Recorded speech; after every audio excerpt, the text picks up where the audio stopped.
We have the Reverend Jesse Jackson on television, and we unfortunately have Dr. Ben Carson. Yes, we do have him, but unfortunately he's on the phone because the satellite transmission from Colorado Springs, we couldn't get to work. Anyway, gentlemen, glad to have you both here. Reverend Jackson, let me start with you, and I want to start with how you characterize the shooting of Michael Brown by that police officer. Here you are.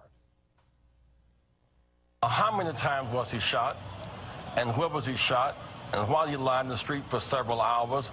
That was a kind of a state execution. State execution. Reverend Jackson, how can you say that when you really have no idea what happened in that shooting? What I do know is he was shot unarmed and shot 6 times, and it's a pattern. Whether it was the killing of Trayvon Martin, the killer walked away free, the killing of the Diallo in New York, shot 41 times by police, they walked away free. The Oscar Grant case in Oakland, or the case of Rodney King in L.A. At some point, we require and we need to have a sense of justice. All we do know about Michael, really, he was shot unarmed 6 times. Well, there has been a contention, the only point I'd make, that he hit the officer in the face. There are various unconfirmed reports about how severe that was. There's another report that he was charging at the officer. I mean, I guess the question is, if we don't know, why are we declaring a verdict? Well, it seems to me that the police act as judge, jury, and executioner. And even under the worst scenario, if he had hit him in the face, does that require at a distance? I was that way, was shot about 20 feet. Does that mean you shoot him 6 times, 4 times at point-blank range? I don't think so.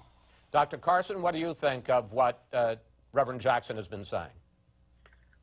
Well, you know, I think the issues are really much bigger than what it's been portrayed to be, and it can't be resolved in a short segment like this. But, you know, I've seen police excesses living in inner-city Detroit, inner-city Boston. But I've seen a lot more situations where the police saved the situation. And I'm not sure that this is a police versus black community issue. You know, as a youngster, you know, I had anger problems also. But for the grace of God, I wouldn't be talking to you today. I tried to stab another youngster with a knife. A belt buckle saved him. You know, anger issues get in the way. And if you take race out of the issue altogether, and you take a group of young men and you raise them with no respect for authority, not learning to take on personal responsibility, having easy access to drugs and alcohol, they're very likely to end up as victims of violence or incarceration. It has nothing to do with race.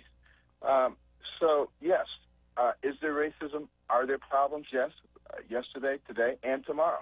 But we need to start looking at bigger issues here. We only have 320 million people in this country. We're on a global stage where we're competing countries with over 1 billion people. We have to save all of our people. They're all precious, and we have to develop our resources appropriately. Reverend Jackson, I want you to pick up and to address what Dr. Carson said, and I also want to put up some numbers, because while the people in the protesters in Ferguson have been focusing on the police, the numbers tell a different story, which Juan Williams referred to earlier. Homicide is the #1 cause of death among black males between ages 15 and 34, and 91% of black murder victims are not killed by the police, but killed by other blacks. So, in a sense, are the protesters focusing on the wrong problem?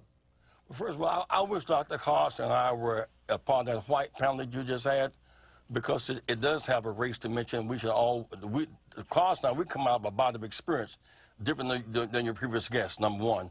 #2, it seems to me that when blacks kill whites, which is rare, it's swift justice. When whites kill blacks, it's rebellion. When it's black on black, there's a shrug of the shoulders. There's a kind of permissiveness. Guns in, drugs in, jobs out. Racial disparity and alienation and mistrust are very combustible factors. And on the other hand, and let's take that into account, Dr. Carson, because I want to put up some other numbers if we have the capability. Here we go.